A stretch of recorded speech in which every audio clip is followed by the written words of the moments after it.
September 28వ తేదీ స్వాతంత్ర సమరయోధుడు భగత్ సింగ్ జయంతిని పురస్కరించుకొని కోటేష్ ఆర్ట్ అకాడమీలో శిక్షణ పొందుచున్న నంద్యాలకు చెందిన పాలూరు సునీల్ రాఘవ స్రవంతి దంపతుల కుమార్తె చిన్నారి పాలూరు శ్రేష్ఠ 14 అంగుళాల పొడవు 10 అంగుళాల వెడల్పు గల డ్రాయింగ్ చార్టు మీద 3265 తిలకం చుక్కలతో భగత్ సింగ్ చిత్రం రూపొందించింది. ఈ చిత్రాన్ని 2 గంటల సమయంలోనే వేసింది.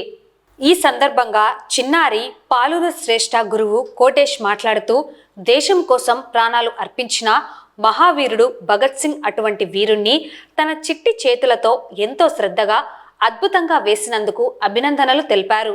చిన్నారులకు స్వాతంత్ర సమరయోధులను గురించి తెలియాలని ఇలాంటి బొమ్మలు వీరితో వేయిస్తున్నానని పేర్కొన్నారు.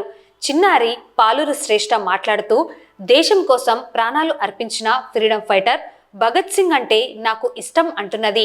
అందుకే ఆ మహావీరుణ్ణి ఆయన జయంతి రోజున డ్రాయింగ్ చార్టు మీద 3265 తిలకం చుక్కలతో చిత్రం వేసి ఆ మహానీయునికి చిత్ర నివాళులు అర్పించానని తెలిపింది. సెప్టెంబర్ 28వ తారీఖున మహావీరుడు స్వాతంత్ర సమరయోధుడు భగత్ సింగ్ జయంతి సందర్భంగా మా ఆర్ట్ అకాడమీకి చెందిన శ్రేష్ఠ అమ్మాయి, ఈ అమ్మాయి 7వ తరగతి చదువుతుంది. ఈ అమ్మాయి 3265 తిలకం చుక్కలతో డ్రాయింగ్ చార్ట్ మీద అన్నమాట, అంటే 14 అంగుళాల పొడవు 10 అంగుళాల వెడల్పు డ్రాయింగ్ చార్ట్ మీద 3265 చుక్కలు పెట్టుకుంటూ భగత్ సింగ్ బొమ్మ వేసింది. ఆ మహావీరునికి చిత్ర నివాళులు అర్పించింది. నేను ఇట్లాంటి ఫ్రీడమ్ ఫైటర్స్ను వేయించాలని పిల్లలకు వినూత్నంగా ఈ విధంగా వేపిస్తున్నాను. చాలా అందంగా వేసింది. క్రమంగా చుక్కలు పెట్టుకుంటూ భగత్ సింగ్ బొమ్మ చాలా బాగా వేసింది. ఆ మహావీరునికి నివాళులు అర్పించి జయంతి సందర్భంగా చాలా అభినందనలు చెప్తున్న అమ్మాయికి చాలా బాగా వేసింది.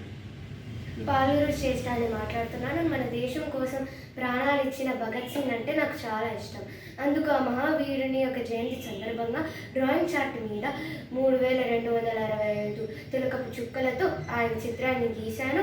ఆ మహావీరుని చిత్ర వాళ్ళను అర్పించాను. మరియు మా గురువు కోటేష్ గారి శిక్షణ వలన నేను ఈ చిత్రాన్ని గీశాను. ఆయనకి ధన్యవాదాలు చెప్తున్నాను.